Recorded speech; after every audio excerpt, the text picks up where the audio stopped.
Hello once again, Jeff Scott of Blackhawk Technical College. The class is 152-158, Advanced Website Development for the fall 2016 semester. I've fallen a little bit behind, so just so you know, I'm in the middle of, and I don't normally do this, but I am in the middle right now of, as you can see here, I am in the middle of producing one video as I'm creating another. Normally I wait until they're done, but right now as I said, I've fallen a little bit behind. So I'm going to jump on. The reason I told you that is partway into this presentation, what's going to happen is I'm going to get something on the screen where it's going to come out and basically show me the end of my last production. So when that happens, I'm going to have to stop for just a second and do a little bit of fidgeting around, but just for about 30 seconds or so.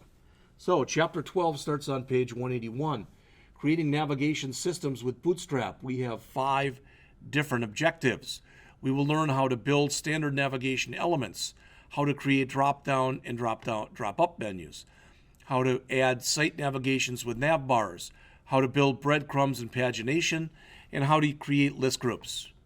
As mentioned, navigation is basically a standard part of any website. It's how the user gets around.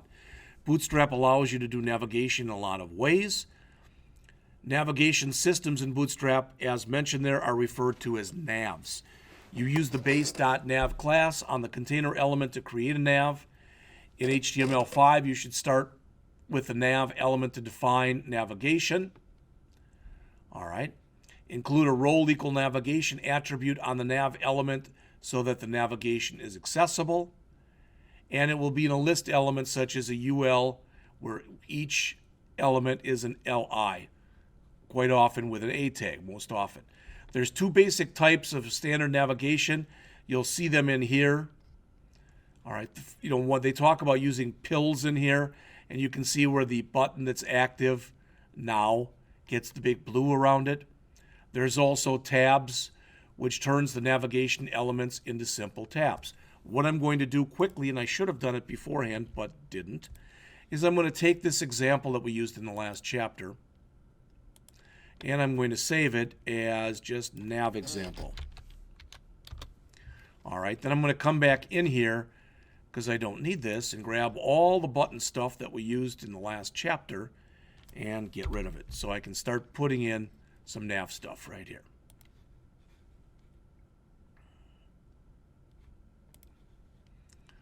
So they show you quickly how to create a very simple little bit of navigation here. So I'm just grabbing that code that you see right there. We'll plop it in here.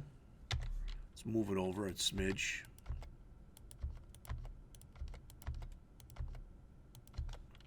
Save this, run it, and there you go. Now, as of right now, it doesn't look like much, but we will add on to it in just a minute. Okay?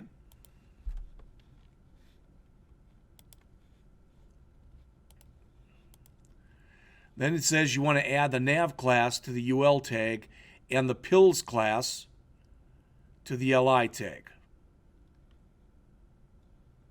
So we want to add the nav class to the UL, the pills class to the UL, and the active class to the first LI.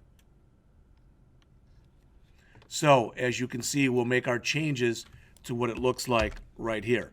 And I'm going to leave the other one up there just so you can see what it looks like. As always, I've been putting a bunch of BR tags in between them.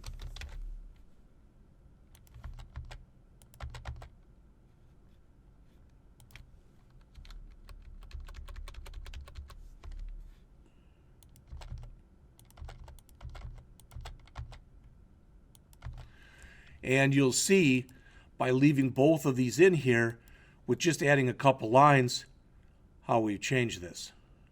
All right.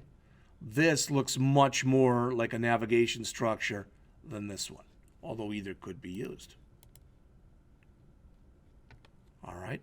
Now I'm wondering what's going on in here because we do have class active, and it doesn't look as though it's really showing.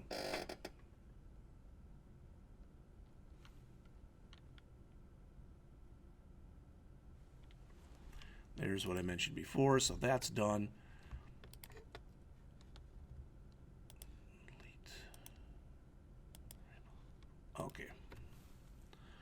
All right.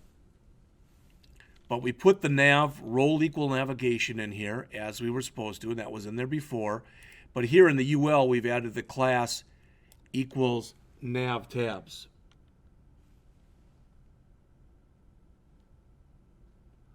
All right. And we did not add the nav pills class to this. Let's see once we do that if it looks any different. And there you see it. All right, it's got the coloring around it. Okay. All right. As it says, if you use nav pills, you can create a vertical orientation if you add the class nav stacked. We should be able to do this without using all the stuff that's in here. I'm going to try this. I'm going to grab everything that we have here.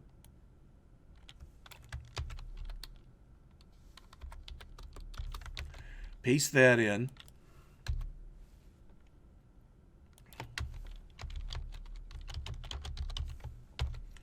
Added the nav stacked right there.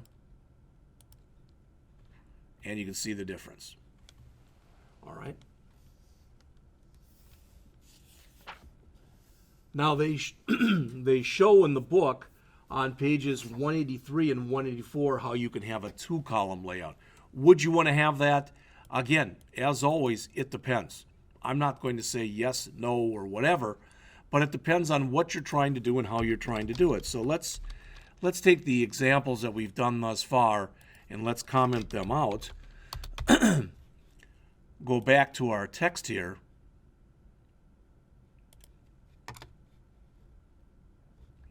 Sorry, I had some Mac updates here. So, and let's grab all of this code in the body section. That's all I care about right now, I believe, is just the stuff that's right here. And hopefully we're going to get what they're showing over here. All right.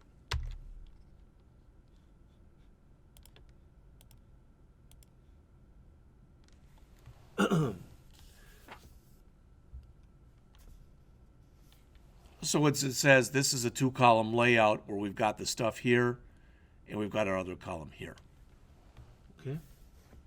All right.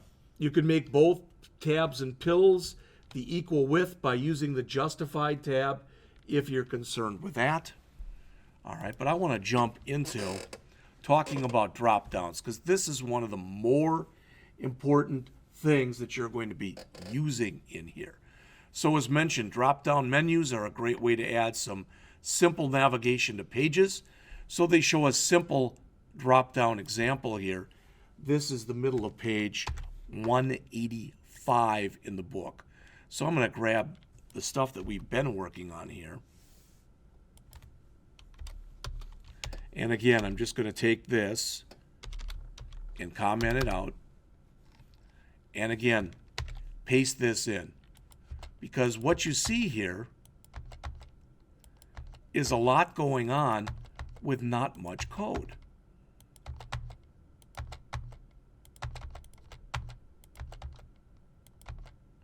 So you can see I've got about 10 lines of code right there.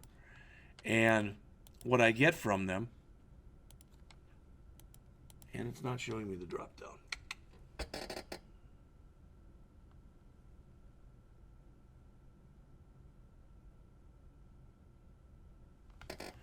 Hopefully I'm not missing anything, but let's take a look.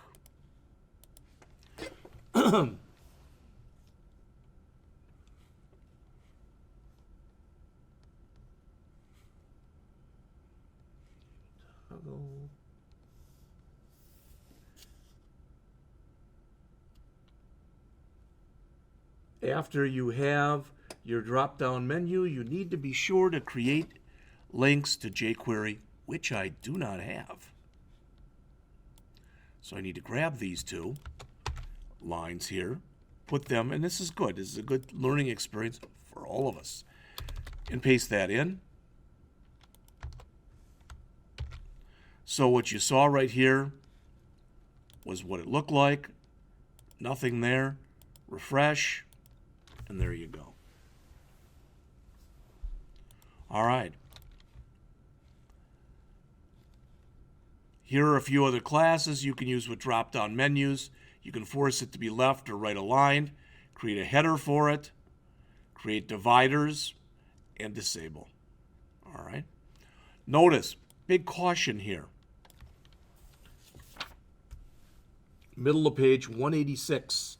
One thing that Bootstrap 3 doesn't do right out of the box is to allow you to create multi-level drop-downs. One level is all you get, but you can get around that, and they show an example right here. All right? Okay, I'm going to have to pause this for just a couple minutes, and when I come back, we'll continue on the bottom of page 186, which is split drop-downs. In fact, what I think I'll do is stop right here and make this a two-part lecture.